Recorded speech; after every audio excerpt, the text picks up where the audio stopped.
Come ti senti oggi? Sì, dai, bene, peccato per ieri, una bella opportunità persa, però bisogna fare complimenti a Brand della fuga che è andato davvero forte, ma tutti quanti ci abbiamo provato.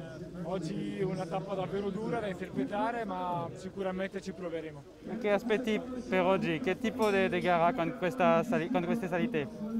Può anche oggi arrivare una fuga perché solo noi non possiamo controllare, vedremo come si svolgerà la corsa e sicuramente sembra la seconda tappa da Romandia che ho vinto una salita uguale nel finale e vediamo di essere pronti e provarci alla fine. Se c'è una volata, che è le grandi rivali?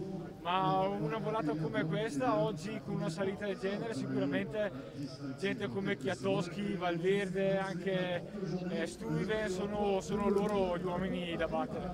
Grazie mille, bocca al lupo.